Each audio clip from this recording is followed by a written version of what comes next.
Have Celtic found the Kyogo replacement? Welcome back to Fog Football. Celtic have announced their fourth signing of the transfer window, and it's Fulham striker Callum Osmand. Well, he's now a Celtic striker, so He is, but I tell you what, he never played any games for the Fulham A team, but could he be playing games for the Celtic A team? We look at Celtic striker situation. Johnny Kenny linked with moves constantly for £1 million. 500k ain't cutting it. As for Big Adam, well, we just know he ain't cutting it. This guy has never played a first team game in his puff. Can he be the man? Can he be the guy to lead Celtic into Champions League qualifiers and get them over the line? well, he's not got the pedigree, he's not got the history, he's not got the track record to prove it. He's does- coming in a bit unknown, to be honest. He's very unknown. Seems like this is a throw of the dice, and Celtic are hoping for a 6 to come up. Are they going to get a 6? Who knows? But it's a 4 because it's a 4-year deal. It's subject to international clearance. Apparently, he spoke to Matt O'Reilly, and Matt O'Reilly gave him some advice, and that advice must have been head north, go to Glasgow. Gave him the green light. He gave him the green light. Will there be any red lights in his career? Is he going to Should have been a red light for Squid Game season 3. There should have been. By the way, folks, don't be watching that. See if you're about to start it. Don't stay on this channel, man. Why don't you check out the countless seasons of Fog Football instead of checking out Squid Game? Because you'll be more disappointed checking out that than us, and that makes us money at the same time, doesn't it? But as for this guy, is he going to make Celtic money? I don't really know what's happening with Celtic up front. Do you see Celtic signing another striker? I think they're going to need to. This guy's just unproven, isn't he? I mean, he could be good, but we don't really know much about him. We haven't seen anything from him. There's no real, there's nothing there to back it up. And Adam Adair, for me, no, shite. Kenny, unproven. I think Celtic need a good striker, and I don't know if this guy's it. So, I mean, we'll see. Johnny Kenny, I talked about this. He had 8 goal contributions in 9 European games last season. Now, albeit all for Shamrock Rovers, I think that's pretty good. I'm surprised no teams. I mean, why wouldn't Aberdeen look at Johnny Kenny? Oh, he's banging in goals in the Conference League. What are we in? Well, they're in the Europa League, but they'll probably end up in the Conference League, let's be real. But again, Johnny Kenny, a lot of goals in European competition. More proven than this guy. I don't understand towards the end of last season why Johnny Kenny wasn't given more starts for Celtic. Because Adam Adair stunk at the joint out. And some people can say we're better, right, and we're this. But I think more often than not, Adam Adair puts in a shite performance and a good one. We're talking about a £9 million striker here, 9.5. He's just no cutting it. Yeah, people will look at his goals and go, well, he scored this amount of goals, he had a good return, blah, blah, blah. But see, when you think about it, like, how many times did he score a brace in, like, a 6-1 Celtic win? And a lot of the goals were later in the game. How many match winners did Adam Adair have last season? Not a lot from what I can recall. Yeah, you know what, you can't really fault his 2024 season, 2 seasons ago now, right? Because he definitely helped win them the Scottish Yeah, but Cup. when Celtic are already 3-0 up in a game and he's getting the 4th and 5th goal, that doesn't really do much for me. It doesn't do much for you, but it's also what he does off the ball. What are his strengths? Honestly, if you were to pinpoint his greatest strength, what would you say it is? Probably the fact that Jack Butland's pish, because that's good. That's what got him the move. That's what got him the move. Jack Butland fumbling that shot in the Scottish Cup final, and he got an easy tap in, and that made him a hero. And now he's went from hero to zero. So yeah, I'd say his greatest stat, his best ability is the fact that he got to play against a shitey Jack Butland in a Scottish Cup final. Give me PTSD I didn't really want. But back to Callum Osmand. He's never a £9.5 million player. Celtic should be ashamed that they spent that amount of money on Adam Adair. It is what it is. It's almost like it was a smoke screen from Dermot Desmond. Like, right, we're going to spend money, but we're going to spend it on shite to make it justifiable, and we don't spend any more.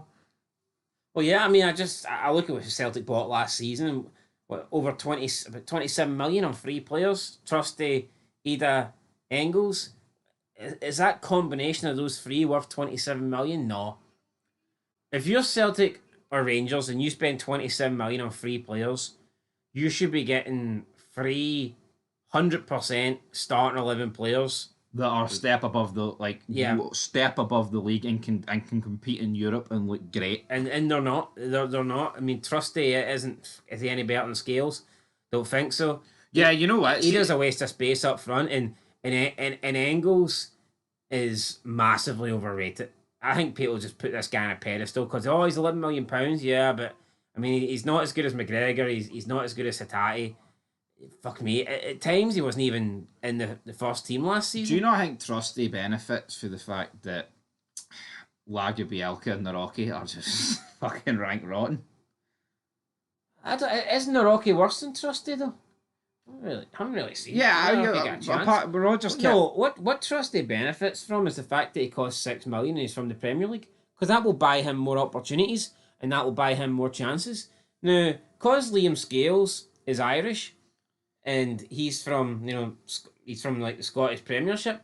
If he goes into the Celtic team and he makes a mistake, a blunder, and it costs Celtic big time, he's out the team. Oh, Scales is shite. Scales isn't Celtic quality. Scales needs to go. Get Scales to fuck. Blah blah blah. All that rhetoric. But Austin Trusty, cause he's from the Premier League and cause he costs £6 million, he's got more mistakes in the tank. He's allowed to make more mistakes. See Trusty and Scales. I know you can't have them both play at the exact same time, but see if you could have in a separate universe have Trusty partner Vickers every game for the start of the season and have Scales partner Vickers every game for the start of the season, but in two different universes. Scales would get dropped a lot quicker than Trusty, even if they put in the exact same performances. If their performances mirrored each other, Trusty would get dropped quicker because Scales would get dropped quicker because he's not from the Premier League and he didn't cost £6 million. It is what it is. See, that's not right. I thought fans would, I thought they would. The Irish connection, maybe. It's the same with Engels, though. I mean, people were only calling for Engels to. See if Engels cost 500k, people would be like, this guy's shite. How many times? Not Celtic level, but it's because he came through the Bundesliga and he cost £11 million. People are just more, they're more willing to give him a chance. It's like that first game he had in Europe, right? Did he play okay? He played all right. Remember when he came on against Hearts, all right? I mean, he played all right and he scored a penalty. But I think it was it you and Cameron? He was waxing lyrical. Gordon Dalziel said he's better than Matt O'Reilly for seeing him in 60 minutes. But that's not fucking aged very well, is it? No, Matt O'Reilly's better than him. Not a chance is Engels a better player at this current stage than Matt O'Reilly. But Matt O'Reilly's talking of getting a big move to Napoli. But that's the benefit Engels has because he came through the Bundesliga and he cost £11 million. He has a decent game and people are like, oh, you can tell the quality. He's a step above. Whereas Luke McCowan comes in and he has the same decent game that Engels has and he barely gets acknowledged because he's Scottish and he's from Dundee and he didn't cost the huge amount of money that Engels did. No, you're right. You've hit the nail on the head there. Can't even dispute it. It's like, I mean, it didn't really happen at Rangers, but you can bet your bottom dollar that if Connor Barron and Barami did the exact same stuff in one game, what's going to be getting hyped up more?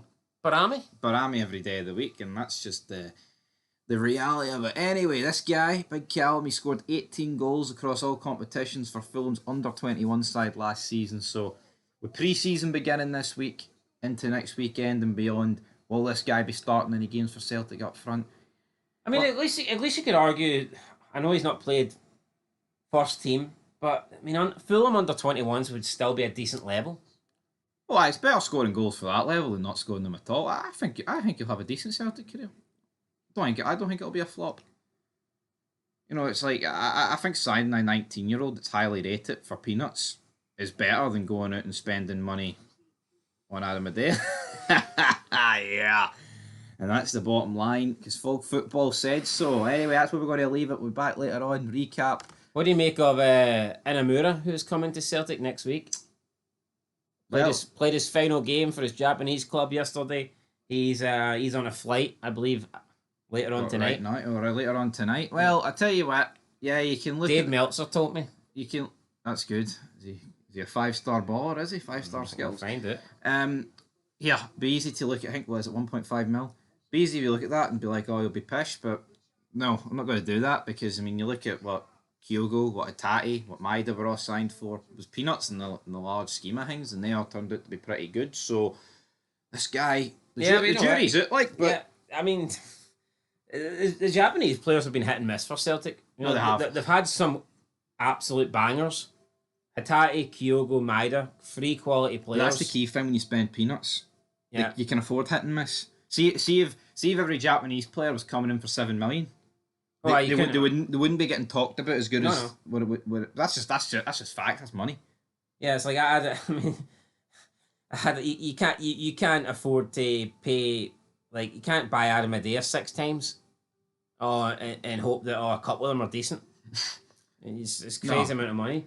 I mean, at least with the Japanese players that Celtic have brought in, they've all been relatively low value. So even if you do get a dud, or even if it's like 50-50, the goods outweighing the bad. So, yep, for me, we'll see how Inamura does. We'll see how Odson, what's this guy called? Callum Osmand. But you know what? I think that Celtic are.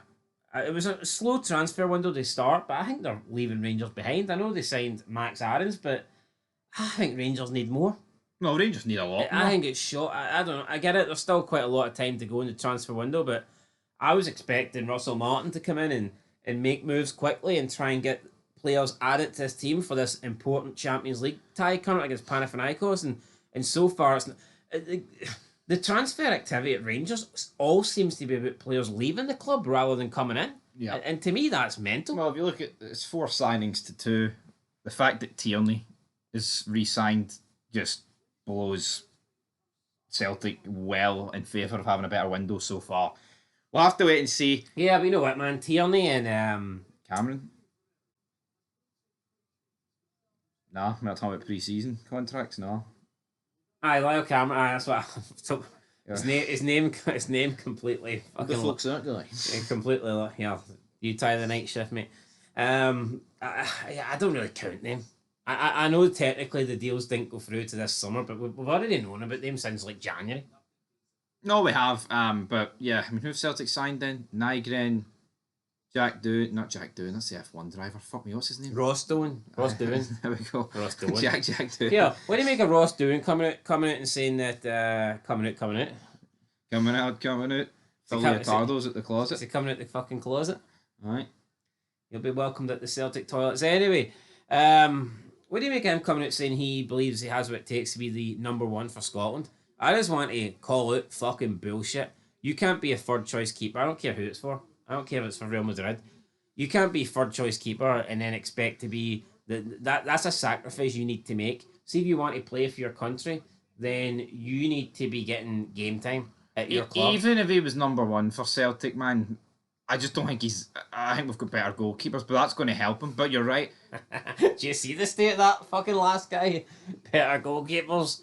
No, but we had massive problems. Who was that? What's that guy called again? I know, but I don't think what matters. was his name? Kieran Slicker, was it? Fucking name. Nothing slick about him. Shite. No, but I don't think it matters. No, Kieran. How about Kieran Licker? Windy Licker? I think that was his name. No, it wasn't Windy Licker, but I think that was his name, Kieran Slicker. Either way, I just don't think I don't think he's that good. No, regardless of his I disagree. If he's playing, I'm not saying he's great, but if he's number 1 for Celtic, I'm willing to give him a chance. I'm like, right, hold on. He's the number 1 goalkeeper. He's playing all this amount of game time for the best team in Scotland. He's in contention, at least for the Scotland squad. I don't say you can put, if you're third choice and you're playing no competitive games, chance. You shouldn't even be considered. And see if he goes, well, that's not fair. I'll say, well, here's what's fair. Leave fucking Celtic, go to a smaller team, take a smaller wage, and play every week and try and earn your way into the Scotland team then. That's it, folks. That's it. But no, see, he's got no chance. If you're willing to go to Celtic and be the third choice goalkeeper and take that paycheck, then you need to be willing to accept that your international career's not happening. The only thing I'll say about it is I don't think he's good enough. So we're not talking third choice striker here. We're talking third choice goalkeeper. Yes, I know, and they don't get games. Even if he was second choice, he'd have fucking no chance, right? But my point is, it's not a case of if he stayed at Aberdeen and was their number 1 goalie, I still don't think he'd get picked for Scotland. So he may as well go to Celtic and pick up a bigger wage for doing fuck all. No, I'm not bashing him for going to Celtic. I'm bashing him for even suggesting that he could be the guy to fix the issue that Scotland have. in nets. And it's a big fucking issue. Anyway, till next time. Peace.